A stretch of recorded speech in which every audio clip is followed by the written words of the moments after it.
नमस्कार, आप देख रहे हैं आज का मुद्दा। मैं हूं आपके साथ शैलेंद्र चौहान। आज देश के 5 राज्यों के चुनावी नतीजे आ गए हैं, जहां पंजाब को अगर छोड़ दें तो बीजेपी एक बार फिर से चारों राज्यों में सरकार बनाने जा रही है। वहीं इन चुनावों में कई राजनीतिक मिथक भी टूट गए हैं। इसके अलावा कई राजनीतिक दिग्गज अपनी सीट नहीं बचा पाए, जिन्हें सियासत का सुरमा भी कहा जाता है। आज इन्हीं सब पर हम करेंगे बात।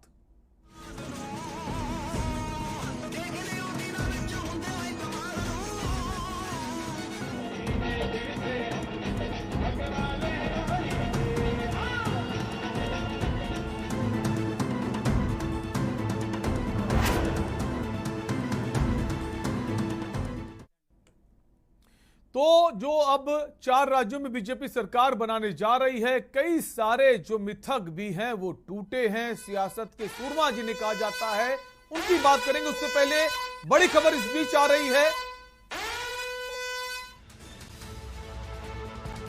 विधानसभा सिराथू में वोटों की गिनती फिर से शुरू हुई है। एक बार फिर से रिकाउंटिंग शुरू हुई। बवाल के चलते रोक दी गई थी मतगणना, जिसे फिर से शुरू किया गया है। बीजेपी से प्रत्याशी हैं deputy CM Keshav Prasad Maurya. Hot seat कही जा रही सिराथू, जहां पर कड़ा मुकाबला देखने को मिल रहा है। समाजवादी पार्टी की प्रत्याशी पल्लवी पटेल कड़ी टक्कर दे रही हैं।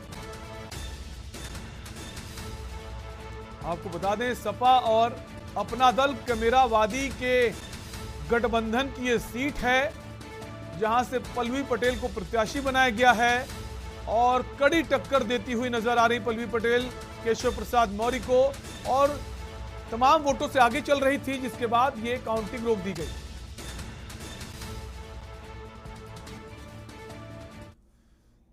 तो सबसे पहले बात करेंगे आज का मुद्दा में देश के सबसे बड़े सूबे उत्तर प्रदेश की। मुख्यमंत्री योगी आदित्यनाथ के लिए आज का दिन नई इबारत लिखने वाला साबित हुआ। मुख्यमंत्री योगी आदित्यनाथ ने 37 साल बाद भारतीय जनता पार्टी को यूपी की सत्ता पर लगातार दूसरी बार काबिज करने का इतिहास बना दिया है। आपको बता दें, 37 साल पहले कांग्रेस ने बहुमत के साथ सत्ता में वापसी की थी। इसके साथ ही मुख्यमंत्री योगी आदित्यनाथ यूपी में भाजपा के ऐसे पहले नेता हो गए हैं जो लगातार दूसरी बार सीएम बनेंगे। सीएम योगी आदित्यनाथ जैसे ही बीजेपी के प्रदेश मुख्यालय पहुंचे तो वहां होली से पहले होली वाला नजारा दिखाई दिया। कार्यकर्ताओं द्वारा योगी आदित्यनाथ का अबीर और गुलाल से स्वागत किया गया, जिसके बाद सीएम योगी आदित्यनाथ ने कार्यकर्ताओं को संबोधित भी किया और उन्होंने आधी आबादी का जिक्र किया और कार्यकर्ताओं से कहा कि आप लोगों को जोश में होश नहीं खोना है। क्या और कुछ कहा, आपको सुनाते हैं। प्रचंड बहुमत के लिए उत्तर प्रदेश की जनता जनार्दन का हृदय से अभिनंदन, हृदय से आभार। और मैं इस अवसर पर भारतीय जनता पार्टी और विचार परिवार के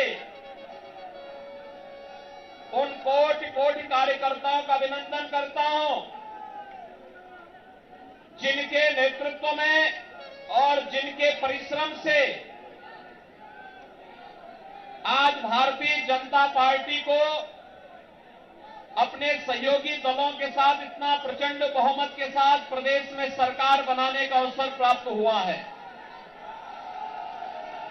भाइयों बहनों, पहली बार 7 चरणों में हुए उत्तर प्रदेश विधानसभा के चुनाव शांतिपूर्ण तरीके से संपन्न हुए और संपन्न होने के साथ ही आज मतगणना के बारे में जो तमाम प्रकार के भ्रामक प्रचार पिछले 2-3 दिनों से चलाए जा रहे थे, उत्तर प्रदेश की जनता जनार्दन की ताकत ने उस भ्रामक प्रचार को दरकिनार करते हुए आज भारतीय जनता पार्टी और सहयोगी दलों को प्रचंड बहुमत से विजयी बनाया है।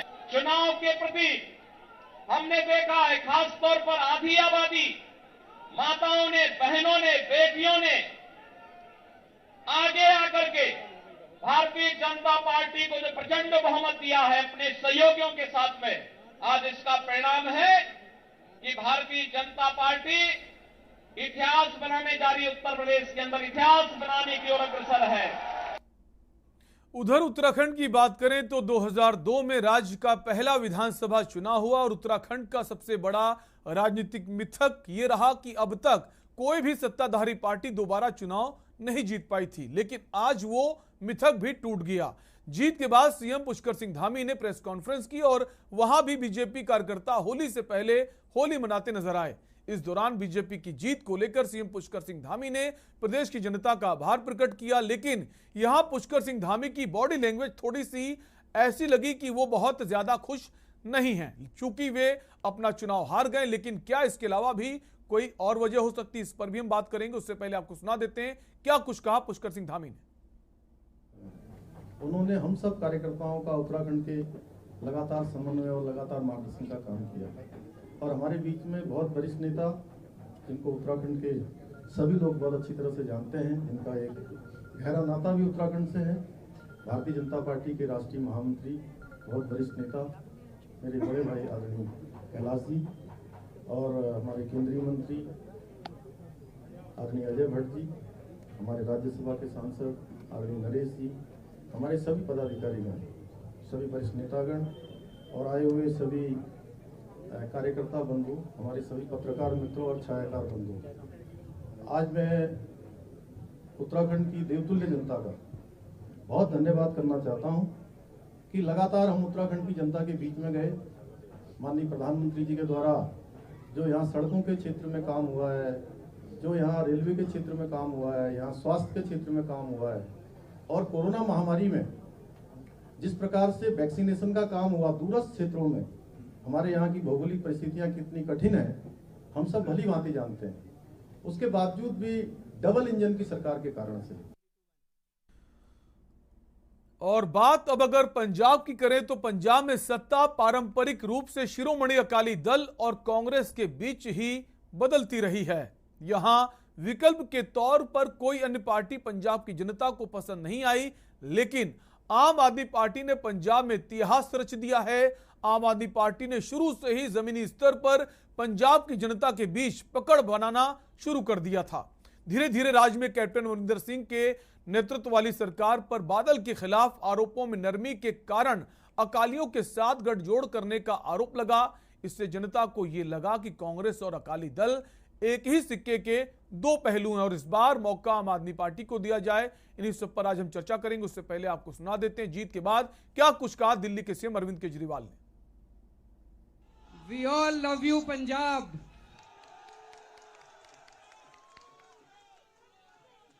आज जो पंजाब के नतीजे आए हैं, ये एक बहुत बड़ा इनकलाब है। पंजाब के नतीजे बहुत बड़ा इनकलाब है। बड़ी बड़ी कुर्सियां हिल गई हैं आज पंजाब के अंदर। सुखबीर सिंह बादल हार गए, कैप्टन साहब हार गए, चन्नी साहब हार गए, प्रकाश सिंह बादल साहब हार गए, नवजोत सिंह सिद्धू हार गए, विक्रम सिंह मजीठिया हार गए। पंजाब के लोगों ने कमाल कर दिया दोस्तों। बहुत बड़ा इनकलाब है ये, बहुत बड़ा इनकलाब है। भगत सिंह ने एक बारी कहा था, भगत सिंह ने कहा था आजादी मिलने के बाद अगर हमने सिस्टम नहीं बदला, केवल अंग्रेजों को देश से भगा दिया और सिस्टम नहीं बदला, तो कुछ नहीं होने वाला। दोस्तों, दुख की बात है कि पिछले 75 साल से इन पार्टियों ने और इन नेताओं ने वो अंग्रेजों वाला सिस्टम रखा हुआ था। लूट रहे थे देश को। कोई स्कूल नहीं बनाए, कोई अस्पताल नहीं बनाए, लोगों को जानबूझ के गरीब रखा गया। पूरा का पूरा वही अंग्रेजों वाला सिस्टम चल रहा था। आम आदमी पार्टी ने यह सिस्टम बदला है पिछले 7 साल के अंदर।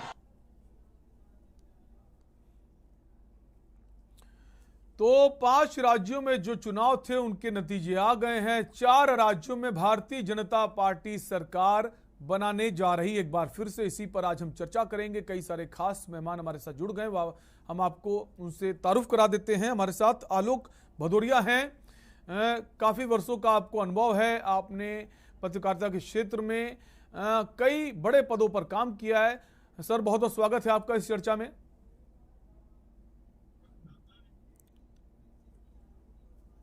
इसके अलावा विनय गोयल हमारे साथ जुड़ गए हैं, उत्तराखंड से भाजपा के प्रदेश प्रवक्ता हैं। विनय जी, आपका भी स्वागत है और बहुत बहुत बधाई आपको, उत्तराखंड में एक बार फिर से सत्ता बनाने आप जा रहे हैं। इसके साथ ही हमारे साथ सुभाष झा हैं, वरिष्ठ पत्रकार हैं। काफी वर्षों का आपको अनुभव है, उत्तर प्रदेश की राजनीति को काफी करीब से आप समझते हैं, जानते हैं। सुभाष जी, आपका भी चर्चा में स्वागत है। साथ ही साथ कंचन द्विवेदी हमारे साथ जुड़ गई हैं, बीजेपी की प्रवक्ता हैं। कंचन जी, आपका भी स्वागत है और आपको भी ढेर सारी बधाई। उत्तर प्रदेश में एक बार फिर से बीजेपी की सरकार पूर्ण बहुमत के साथ बनने जा रही है। तो चर्चा की शुरुआत आलोक जी आपसे ही करेंगे। जो मिथक था कि एक बार जो सीएम होता है रिपीट नहीं करता, वो मिथक भी टूट रहा है और एक पार्टी दोबारा पूर्ण बहुमत के साथ लगातार सरकार बनाने जा रही है और ये शायद 37 साल के बाद ऐसा हो रहा है। आलोक जी। शरण जी, आपने ये बात बहुत अच्छी कही कि मिथक टूट रहे हैं। मिथक टूटने भी चाहिए। कब तक हम लोग परंपरागत तो पुराने रूढ़िवादी मिथकों में फंसे रहेंगे। और योगी जी ने पहले भी मिथक तोड़ा है, नोएडा वाला। जाहिर है कि जब एक रिकॉर्ड था वो दूसरा रिकॉर्ड भी बनाया उन्होंने इसमें। लेकिन महत्वपूर्ण चीज ये है कि आपको अपने पिछले अगर 1 दशक से अगर आप देखें तो एक जनता एक अलग तरीके से वोट कर रही है। वो अपने वोट को जाया नहीं होने देना चाहती।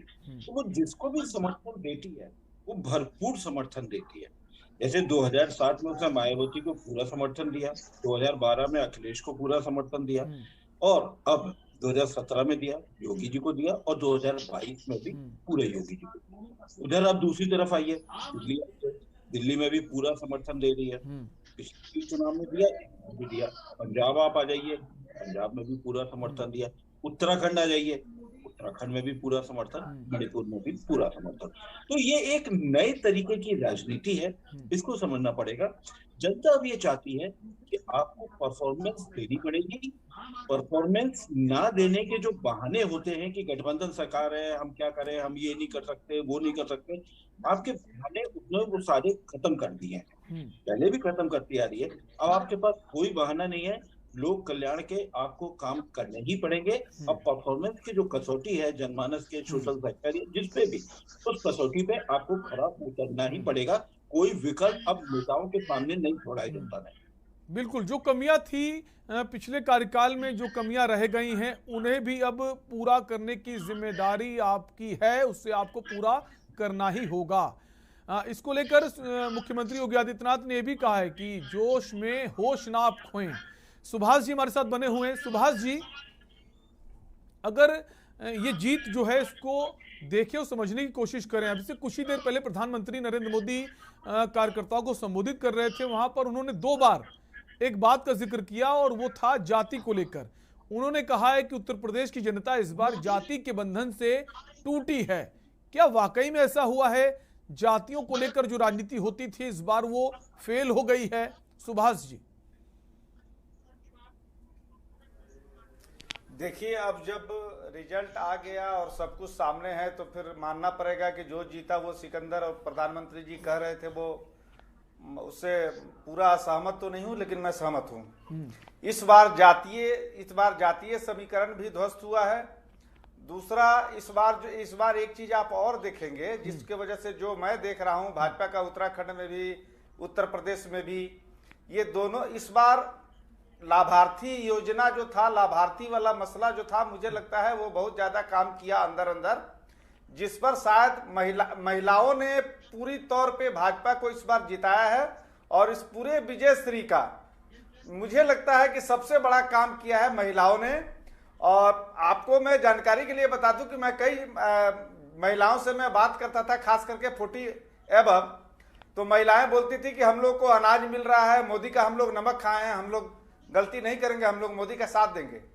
हम लोग मुस्कुरा के रह जाते थे। लेकिन मुझे लगता है कि ये बहुत काम आया। दूसरा, सुरक्षा का सवाल जो था उत्तर प्रदेश में, वो सुरक्षा का सवाल लोगों को ज्यादा जरूरी लगा बनिस्बत बेरोजगारी, और ये लोग लोगों को नहीं जोड़ पाए अपने मुद्दे से।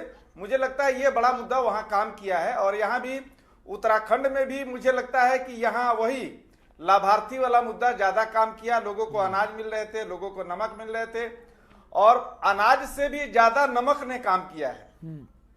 अभी भी इलेक्शन जीतने के बाद मैं कई महिलाओं से आज बात कर रहा था, तो वो मुद्दा था कि नहीं, हम लोग नमक खाए हैं तो हम लोग जिसका नमक खाए हैं उसके साथ धोखा नहीं करेंगे। ये एक बहुत बड़ा फैक्टर काम किया, खास करके गरीब महिलाओं के बीच, जो कम पढ़ी लिखी महिलाएं हैं उनके बीच, और ये ज्यादा कारगर साबित हुआ है भाजपा के लिए। बिल्कुल, एक फैक्टर को नहीं कह सकते हैं कि उसने काम किया, तमाम सारे फैक्टर्स होते हैं। अगर कोई जीत होती है उसके कई सारे बिंदु होते हैं। कंचन जी के पास आएंगे। कंचन जी, अगर बात करें आधी आबादी की, प्रियंका गांधी ने जोर शोर से इस मुद्दे को उठाया था कि आधी आबादी को उसका हक मिलना चाहिए, सीटों में आरक्षण की बात को उन्होंने उठाया। उसके बाद तमाम पार्टियां आधी आबादी की बात करने लगी। प्रधानमंत्री नरेंद्र मोदी की अगर बात करें तो जो आखिरी फेज का चुनाव था वाराणसी में, वहां पर उन्होंने जाते जाते आखिरी भाषण में कहा कि मेरा प्रणाम कहना जो महिलाएं हैं, माताएं हैं, बहनें हैं, और मुझे न्याय दें। और आज सीएम योगी आदित्यनाथ ने जीत के बाद फिर से आधी आबादी की बात कही है। तो कह सकते हैं आधी आबादी जो है वो भारतीय जनता पार्टी के साथ खड़ी नजर आई है इस बार।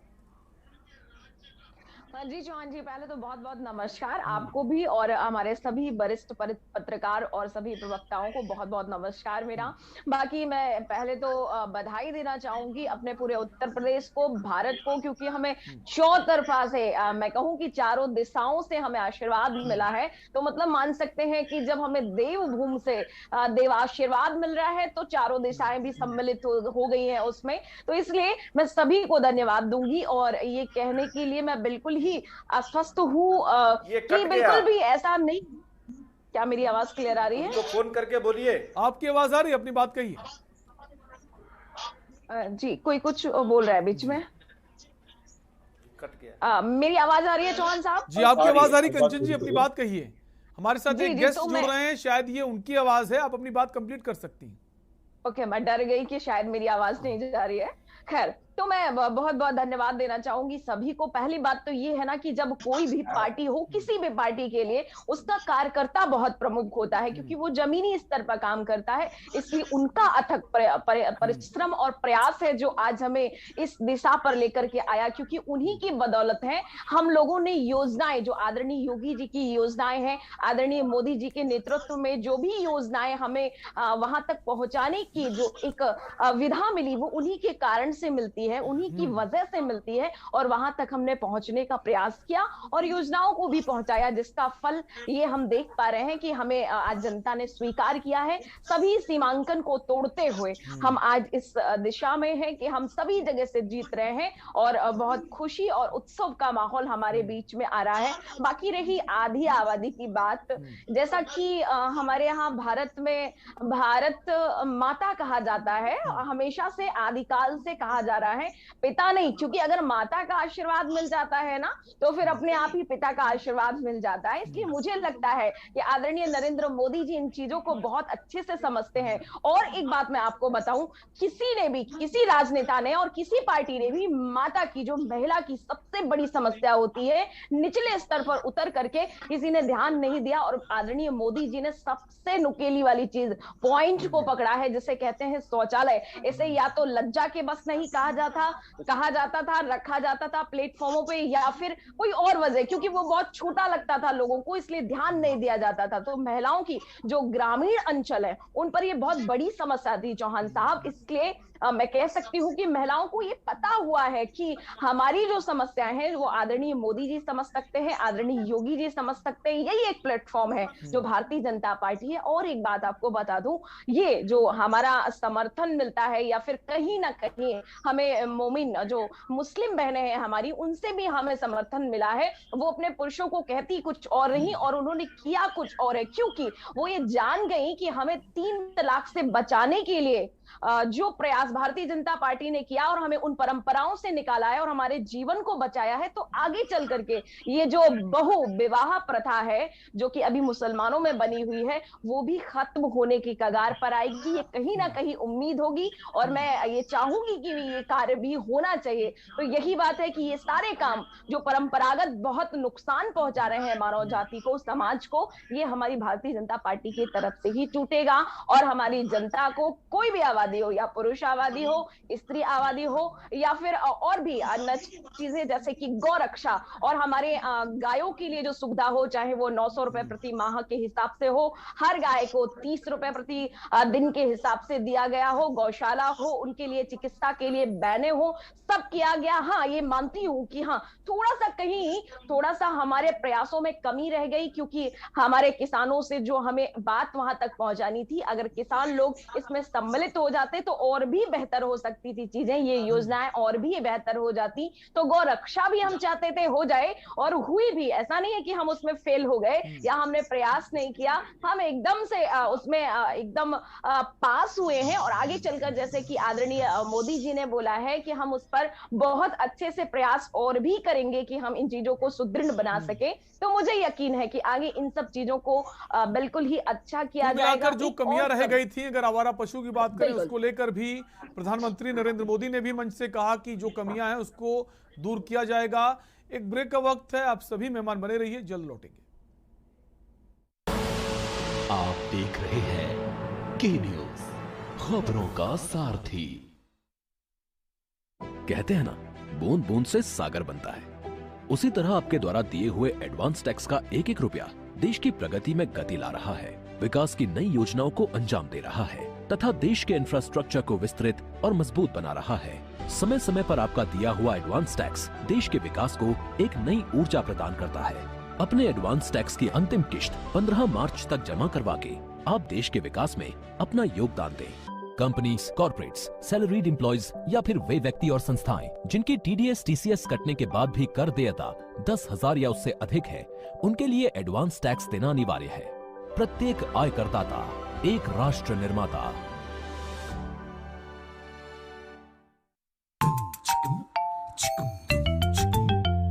स्वाद नहीं मिलता है, बहाने भाई करता है, कितना बहाना, भरा हुआ टिफिन वापस घर आता है। गोल्डी हिंग का तड़का लगे, खाने का स्वाद खिलने लगे, गोल्डी हिंग का तड़का लगे, खाने का स्वाद खिलने लगे। उसी चावल को गोल्डी मसाले के साथ बनाया है। गोल्डी हिंग का तड़का लगे, खाने का स्वाद खिलने लगे, गोल्डी हिंग का तड़का लगे तो सभी दबा के खाते हैं। गोल्डी हिंग कण कण में जान, कण कण में जान, गोल्डी हिंग। Yes! Yes, yes, yes! In your face, loser. See you in soccer.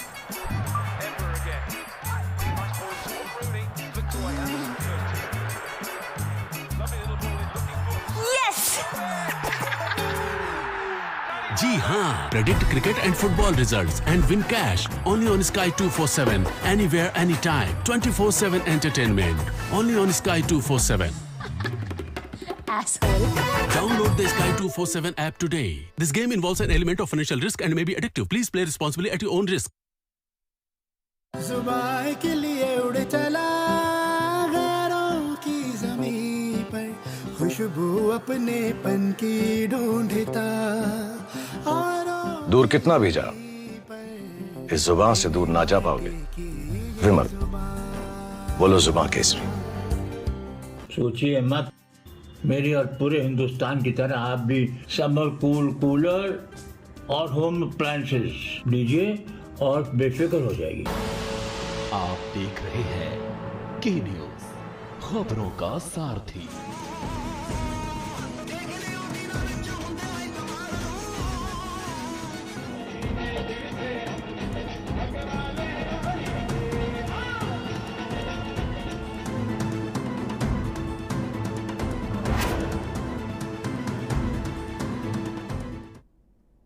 Break के बाद एक बार फिर आपका स्वागत है और हम बात कर रहे हैं 5 राज्यों के चुनाव के नतीजे आ गए हैं, जहां 4 राज्यों में एक बार फिर से बीजेपी सरकार बनाने जा रही है। इसके अलावा सियासत के जिन्हें सूरमा कहा जाता है, ऐसे तमाम सारे नेता जो हैं वो अपनी सीट नहीं बचा पाए हैं। कई ऐसे मुद्दों पर हम बात कर रहे हैं, कई सारे खास मेहमान बने हुए हैं। वापस चर्चा को आगे बढ़ाएंगे। हमारे साथ विनय गोयल जी हैं, प्रवक्ता हैं बीजेपी के उत्तराखंड से। विनय जी, आप ही के पास आएंगे। चुनाव तो बीजेपी जीत गई है और पूर्ण बहुमत भी मिल रहा है, लेकिन मुख्यमंत्री पुष्कर सिंह धामी जो हैं वो अपनी सीट हार गए हैं और उन्हीं के चेहरे पर बीजेपी इलेक्शन में उतरी थी। अब क्या सीएम बनेंगे पुष्कर सिंह धामी या फिर नया चेहरा हमें देखने को मिलेगा? देखिए, बहुत ही विपरीत परिस्थितियों में पुष्कर सिंह धामी जी को उत्तराखंड के नेतृत्व की जिम्मेवारी दी गई थी और उस समय ये आरोप हम पर लगाया जा रहा था कि उत्तराखंड में भारतीय जनता पार्टी ने 3 बार सत्ता परिवर्तन कर दिया और समय भी बहुत कम था। लेकिन पुष्कर सिंह धामी जी ने 6 माह में अथक परिश्रम करके और बिना केवल अपनी सीट की चिंता किए पूरे प्रदेश में सघन प्रवास करके भारतीय जनता पार्टी को नरेंद्र मोदी जी के आशीर्वाद से और उनकी कार्य योजनाओं से अजय स्थिति में लाकर खड़ा कर दिया। लेकिन कुछ परिस्थितियां रही होंगी कि ऐसी कि उस समय वो अपनी सीट नहीं बचा पाए। लेकिन भारतीय जनता पार्टी जिस स्टेज पर पहुंची है और जिस प्रकार के मिथक क्या चलते थे कि जिस पार्टी की सरकार हो वो सरकार रिपीट नहीं करती, अनेकों मंत्रालयों के बारे में ऐसे मिथक प्रचलित थे कि फला विभाग का मंत्री हो तो मंत्री दोबारा चुनाव नहीं जीतता। ये सारे मिथक इस बार टूटे हैं और पुष्कर सिंह धामी जी ने कम समय में जितना प्रवास किया, जितना प्रयास किया, उसका परिणाम है कि हम आज भारतीय जनता पार्टी की पुनः सरकार बनते हुए देख रहे हैं, जो कि उत्तराखंड की राजनीति में एक नया इतिहास रचा जा रहा है। क्योंकि उत्तराखंड राज्य के निर्माण के बाद से अब तक कोई भी सरकार दोबारा रिपीट नहीं हुई। तो मैं समझता हूं कि इसका आने वाले समय में आपको प्रभाव देखने को मिलेगा और निश्चित रूप से भारतीय जनता पार्टी जनता के और करीब जाकर उनकी सेवा करने का काम करेगी और भारतीय जनता पार्टी की सरकार जो हमने अपना संकल्प पत्र जारी किया था उसके आधार पर काम करते हुए एक अच्छी सफल सरकार चलाने का काम करेगी और आने वाले समय में निश्चित रूप से चाहे संगठन हो चाहे सरकार हो, पुष्कर सिंह धामी जी की बहुत महत्वपूर्ण भूमिका रहेगी। महत्वपूर्ण भूमिका रहेगी और हो सकता है कोई ऐसा रास्ता भी निकाला जाए कि उनको सीएम भी बनाया जा सकता है, उससे भी इनकार नहीं किया जा सकता है। आलोक जी हमारे साथ बने हुए। आलोक जी, जो नतीजे आए हैं काफी हैरान करने वाले इसलिए कि तमाम जो सियासी दिग्गज थे जिन्हें कहा जाता था कि वो खुद तो चुनाव जीतते थे, साथ ही अपने चेलों को कहें या अपने साथियों को भी चुनाव जिता देते थे, उनमें कई लोग इलेक्शन हार गए हैं। स्वामी प्रसाद मौर्य जो इलेक्शन हारे हैं, एक बड़ा नाम है। उसके अलावा जो सुरेश राणा हैं, संगीत सोम हैं, तो उसके पीछे क्या कारण माने? क्या जनता समझ चुकी है हमें किशोर वोट देना है? जनता समझदार हो गई है वोट करने के मामले में, कैसे समझे आलोक जी? इसको देखिए, हम लोग को 2 तरीके से सोचना पड़ेगा। इस बार अगर ये पूरे चुनाव का अगर हम लोग विश्लेषण करें और पिछले 8 सालों से लेकर और अभी तक 2022 के दिन तक, तो हमको एक चीज समझ में आएगी कि भारतीय मतदाताओं को सर्वाधिक प्रभावित किया है मजबूत नेता की छवि ने। अब जब हम मजबूत नेता की छवि की हम बात करते हैं तो अब वो कैंडिडेट खत्म होते चले जा रहे हैं। अब वो सीधा पार्टी को या नेता को, अगर ज्यादा बेहतर कहें तो वो नेता के लिए वोट होते हैं। अब यहाँ पर अगर हम लोग बात करेंगे तो थोड़ा सा हमको इसको समझना पड़ेगा कि हमको योगी का एक एक्स फैक्टर समझना पड़ेगा। योगी का एक्स फैक्टर है क्या?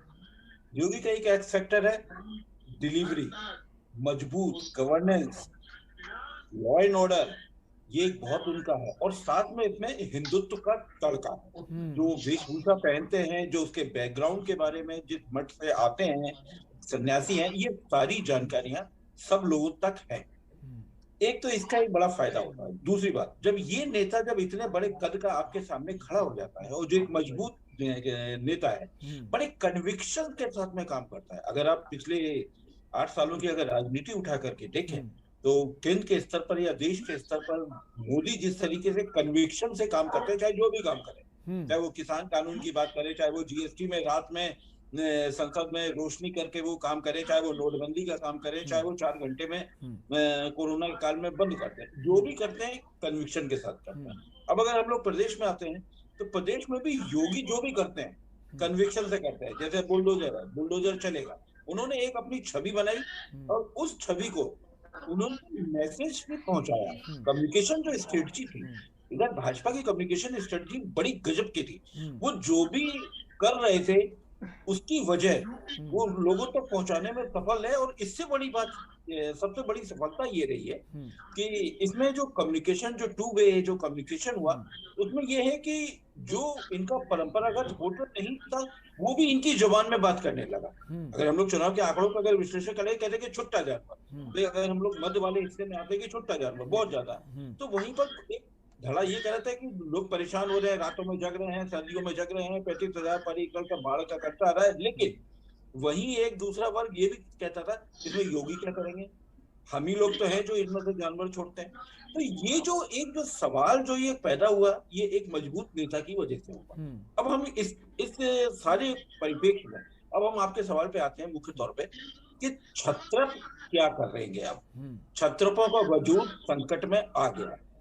यही जब स्वामी प्रसाद मौर्य जब भाजपा में आते हैं तो बड़े गाजे बाजे के साथ में आते हैं और वो डिलीवर भी होता है। डिलीवर इसलिए होता है क्योंकि वहां पर एक कैडर बेस्ड पार्टी थी जो एक कम्युनिकेशन की महारत उसको हासिल है।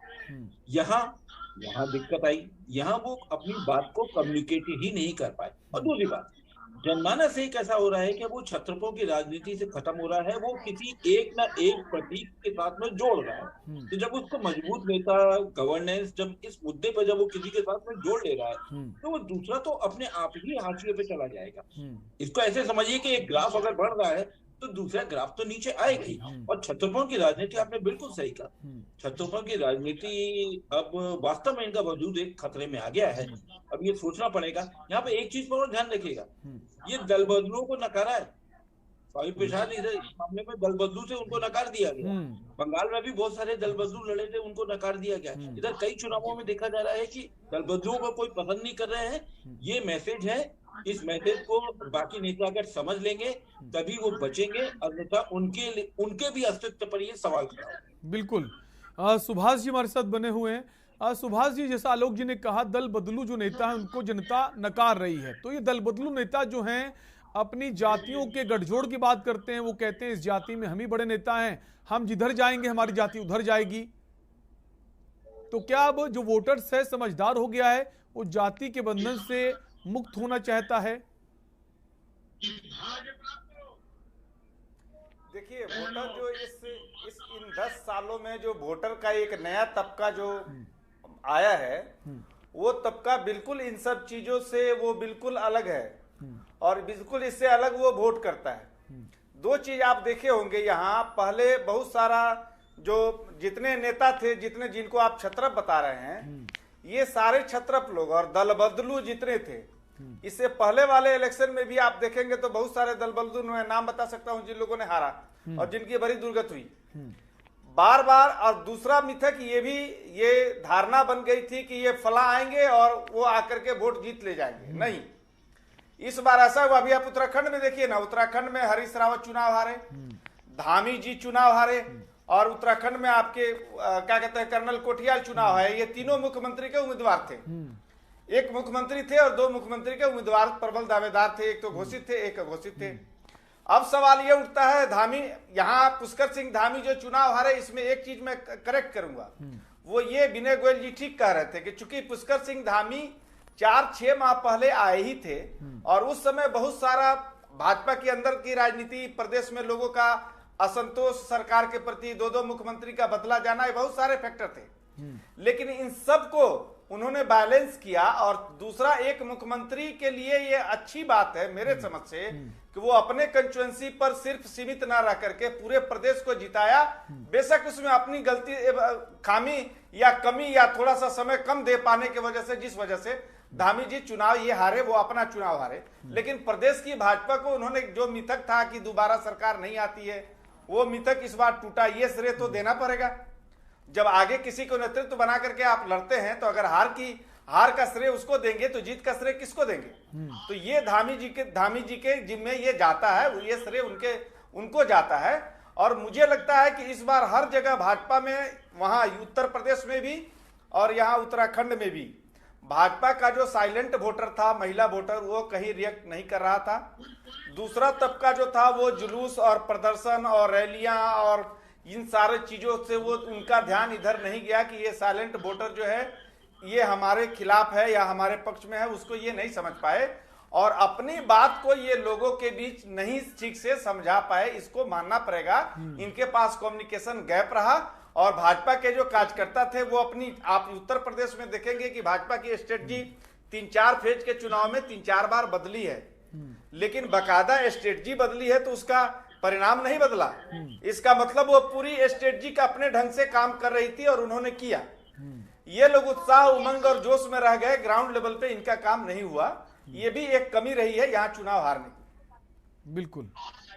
कंचन जी, अब भारतीय जनता पार्टी के लिए कई सारी चुनौतियां भी हैं।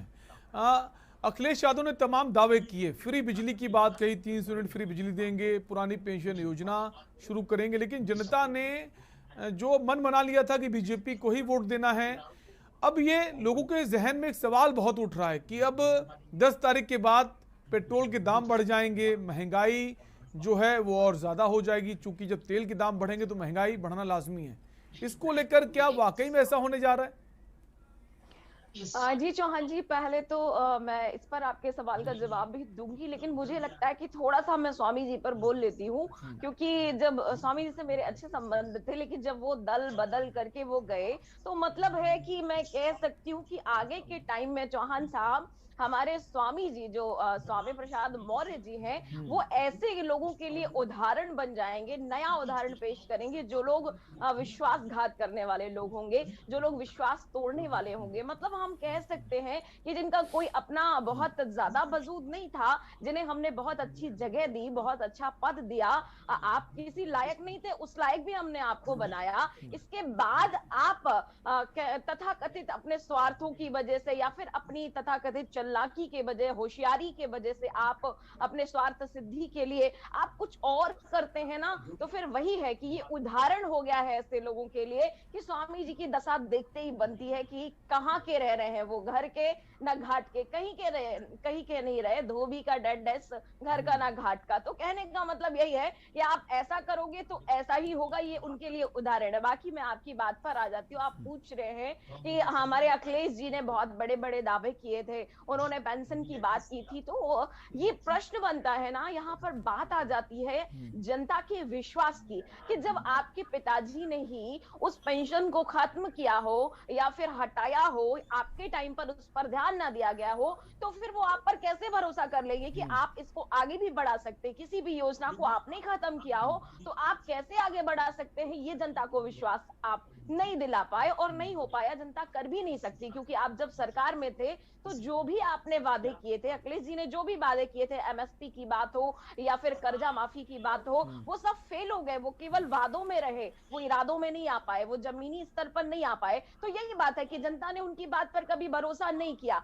यही सारी चीजें हैं जो सीमांकन अगर की जाए, कमोबेश मैं पूरी बात कहूं कि हमारा ऊपर जो जनता का विश्वास था वो समेट करके पूरा का पूरा हमारे इस आंकड़ों पर आपको दिख रहा है, आज के हमारे परिणाम पर दिख रहा है, आज के हमारे फल पर दिख रहा है। इसलिए ये सब चीजें हैं और हम कह सकते हैं कि जनता ने हमें सेवा के लिए चुना है फिर से एक बार, क्योंकि हमने बार बार इतिहास तोड़ा है, एक नहीं दो नहीं, हमने 3 इतिहास तोड़े हुए हैं चौहान साहब। पहले तो ये कि लोग कहते थे कि मुख्यमंत्री 2 बार,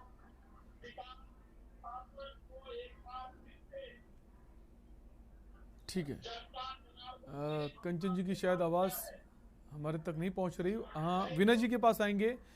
विनय जी, बीजेपी जो है पूर्ण बहुमत के साथ उत्तराखंड में सरकार बना रही है, लेकिन जो 2-3 बड़े नेता चुनाव हारे, जैसा कि अभी सुभाष जी भी कह रहे थे कि तीनों मुख्यमंत्री के दावेदार थे, चाहे आम आदमी पार्टी के कर्नल अजय कोठियाल हो, हरीश रावत हो या फिर पुष्कर सिंह धामी। वजह क्या हो सकती है? क्योंकि इतने बड़े नेता अगर कहीं चुनाव लड़ने जाते हैं तो पहले सब जांच परख लेते हैं कि इस सीट पे कहीं हम हारेंगे तो नहीं। अब अजय कोठियाल का तो समझ आता है कि वो नेता नहीं है, वो मीठी मीठी बातें करना नहीं जानते हैं, वो टू द पॉइंट बात करते हैं। लेकिन हरीश रावत, पुष्कर सिंह धामी, इनके हारने की बड़ी वजह क्या मानते हैं? नहीं, देखिए, मैं तीनों के कारण मुझे लगता है बिल्कुल अलग अलग हैं और तीनों में कोई सामंजस्य नहीं है। पहला तो आपने खुद ही बताया कि आम आदमी पार्टी का उत्तराखंड में कोई जनाधार नहीं था। सीधा सीधा उन्होंने आते ही सरकार बनाने की और बड़ी बड़ी बातें और सब कुछ मुफ्त देने की घोषणाएं की, जो कि उत्तराखंड की स्वाभिमानी जनता ने स्वीकार नहीं किया और उनके सारे दावों को नकार दिया। और इसलिए ना तो आम आदमी पार्टी का खाता खुला और ना उनके मुख्यमंत्री प्रत्याशी की जीतने का सवाल बना। हरीश रावत जी पिछली बार भी 2-2 स्थानों से चुनाव लड़े थे और वहां से दोनों स्थानों से भारतीय जनता पार्टी के सामान्य कार्यकर्ताओं ने हराया था।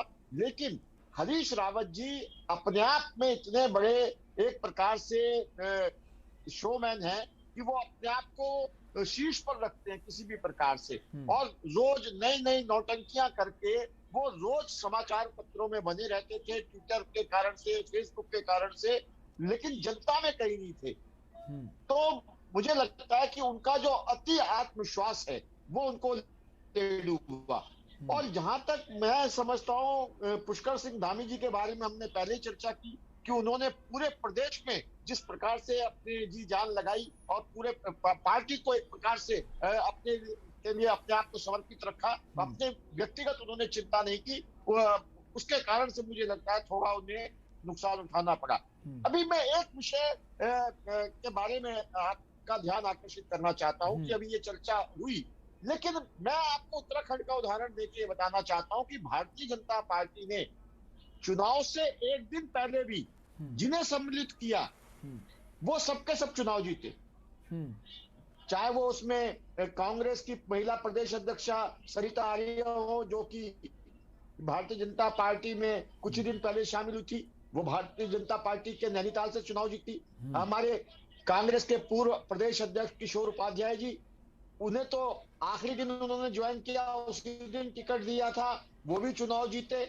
और दुर्गेश लाल जी पुरोला से, उन्हें भी टिकट दिया जिस दिन नामांकन का। तो विनय जी, जो आपके कहने का तात्पर्य है, जो मतलब है, इसका मतलब ये माने कि ज्यादातर जो वोटर्स है उसने पार्टी के नाम पर वोट दिया है, ना कि कैंडिडेट को। एग्जैक्टली, मैं ये कहना चाहता हूं कि भारतीय जनता पार्टी पर और प्रधानमंत्री नरेंद्र मोदी जी पर जनता ने एक प्रकार से आंख मूंद कर विश्वास किया है और इससे हमारी जिम्मेदारी और भी ज्यादा बढ़ गई।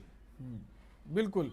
आलोक जी हमारे साथ बने। आलोक जी, उत्तराखंड की अगर बात करें तो जिस तरह से एक बार फिर से मिथक भी टूट गया है, हमेशा सत्ता बदलती रही लेकिन इस बार ऐसा नहीं हुआ, तो डबल इंजन की सरकार जो है उसका भी कहीं ना कहीं एक बड़ा रोल है, क्योंकि तमाम ऐसी योजनाएं हैं जो केंद्र से जुड़ी हुई हैं, जो फंडिंग होती है उसकी केंद्र करता है। आपकी बात है, ये उत्तराखंड वाले में हम देखा जाए तो भाजपा का जो एक नैरेटिव है, क्या मैं जुड़ी हुई हूँ, जो 2014 से, हाँ आप जुड़ी हुई हैं, 2014 से जो बीजेपी का जो नैरेटिव चल रहा है उसमें दो चीजें साथ साथ चलते हैं। एक तो ये डेवलपमेंट की बातें साथ करते हैं, और दूसरा फिर वो एक ध्रुवीकरण के भी एक जो अंडर करंट है उसको भी लेकर चलते हैं। एक खास वर्ग के प्रति अपने एक विशेष रवैया है, ना ये छुपाते हैं ना उसको दबे शब्दों में बात करते हैं, वो खुलकर बात करते हैं। अगर हम लोग यहाँ उत्तराखंड की अगर बात करें तो लोगों की उम्मीदें क्या होंगी? देखिए, आपके बॉर्डर पे एक दुनिया की दूसरी बड़ी महाशक्ति आपके बॉर्डर पर बैठी हुई है। आप भले ही उसको कहें कि वो ना वो अंदर घुसा है ना घुसा हुआ है, लेकिन अगर ऐसा कुछ भी नहीं है तो आप 12 दौर की आप बातचीत क्यों कर रही है सेना? ठीक है, ये तो एक हो गया कि वो घुसा हुआ। अब दूसरा, वही जो मैंने आपको बात कही कि एक मजबूत नेता, अब यहाँ पर इन्होंने दो चीजें करी हैं। एक तो ये कही कि ये इंफ्रास्ट्रक्चर पे काम कर रहे हैं। अब आपका जैसे देखिए केदारनाथ आपका जो केदारनाथ धाम जो प्रोजेक्ट है, बिल्कुल बनारस वाले पैटर्न पे, काशी वाले पैटर्न पे जितना कर किया जा सकता था वहां पे, वो सारा का सारा डेवलप किया जा रहा है। अब एनएच वहां पे आप देखिए, नेशनल हाईवे को 4 लेन करने की तैयारी है। सुप्रीम कोर्ट तक मामला चला गया, तमाम जगह आपत्तियां हुई, तो उसमें ये हुआ है कि सेना के वाहन को बॉर्डर तक पहुंचाने वाली। अगर आप भाजपा की देखें कि भाजपा जहां भी सीमावर्ती इलाकों में बात करती, सीमावर्ती इलाकों में जब बात करती है तो हमेशा वो एक ही बात करती है, राष्ट्रीय सुरक्षा, यानी मजबूत देना। कौन दे सकता है? पार्टी दे सकती है, भाजपा दे सकती है, ये दे सकती है। तो इन सारे को लिखते हुए जब साथ में चलते हैं तो एक आपका एक बढ़िया कॉकटेल बन जाता है। और जहां तक मैंने किशोर उपाध्याय वाली, अब हमारे पैनलिस्ट ने जो ये बात की है, तो किशोर उपाध्याय एक जाति के नेता के आधार पर नहीं बने। लंबे समय तक वो पूरा क्षेत्र भी देखा है, तो किशोर उपाध्याय की जो उपस्थिति है, जो पहचान है, वो केवल एक वर्ग या केवल ब्राह्मण तक सीमित नहीं है। और वैसे ही स्थिति सरिता आर्या की भी है। इनकी हम स्वामी प्रसाद मौर्य से तुलना नहीं कर सकते। स्वामी प्रसाद मौर्य बिल्कुल वहाँ की स्थिति, वहाँ की परिस्थितियां बिल्कुल अलग है, यहाँ की स्थिति परिस्थितियां काफी अलग हैं। वक्त का अभाव है। वर्ग की राजनीति करी, मतलब उन्होंने केवल ब्राह्मण की नहीं करी और न उन्होंने केवल एक पिछड़े की राजनीति करी। वो एक नेता है, उस समुदाय से निकल करके आए हैं, बस ये है जी। लेकिन स्वामी प्रसाद मौर्य ने हमेशा एक वर्ग की है, तो दोनों की आप तुलना नहीं। बिल्कुल फर्क है, बिल्कुल फर्क है सर। समय का अभाव है, लास्ट कमेंट सुभाष जी से लेंगे। सुभाष जी, ये जो जीत है ये काफी कुछ कहती है। ये माने कि 2024 की जो राह है वो काफी हद तक आसान हो गई बीजेपी के लिए। हाँ बिल्कुल, अगर इस बार बीजेपी हारती उत्तर प्रदेश में या उत्तराखंड में, अगर या प्रदर्शन बहुत खराब रहता या जस्ट जीती होती थोड़े बहुत से कम से, तो मुझे लगता है कि इसका बड़ा बुरा इम्पैक्ट पड़ता कार्यकर्ताओं पर भी, नेताओं पर भी, माहौल पर भी, और इसका इम्पैक्ट फिर 2024 में मुझे लगता है कि अच्छी तरीके से निकलता। लेकिन मुझे लगता है कि ये बहुत भाजपा के लिए बड़ा सेफ हो गया अगला इलेक्शन। अगर ये माहौल जो अभी बना है या जो जीत दर्ज की है भाजपा जितनी ज्यादा सीटों से, जितने अंतर से, ये भाजपा के लिए अच्छा संकेत है आगे। बिल्कुल अच्छा संकेत है। और रिलैक्स मोड में भी अब कार्यकर्ता शायद चले जाएं, लेकिन जिस तरह से सीएम योगी आदित्यनाथ ने कहा है कि जोश में होश नहीं खोने हैं। आप सभी मेहमानों का बहुत बहुत शुक्रिया इस चर्चा में शामिल होने के लिए। तो आज का मुद्दा में बात कर रहे थे, भारतीय जनता पार्टी ने 5 राज्यों के जो चुनाव के नतीजे आए हैं उनमें 4 राज्यों में जीत दर्ज कर ली, फिर से सरकार बनाने जा रही है। हालांकि कई मिथक भी टूटे और तमाम बड़े जो सियासत के सूरमा कहे जाते हैं, दिग्गज कहे जाते हैं, पुरोधा कहे जाते हैं, उन्होंने अपनी सीटें भी गंवाई हैं। फिलहाल के लिए आपसे लेंगे इजाजत, रुकेंगे एक ब्रेक के लिए। ब्रेक के उस पार देखिए हमारा खास कार्यक्रम मंथन हमारे प्रधान संपादक दुर्गेंद्र चौहान जी के साथ। इस कार्यक्रम के प्रायोजक करता है गोल्डी किचन किंग मसाले, जहां जाएं रिश्ते बनाएं, जहाँ जाए रिश्ते बनाए, गोल्डी मसाले। समर कूलर और होम अप्लायंसेस लीजिए और बेफिक्र हो जाइए।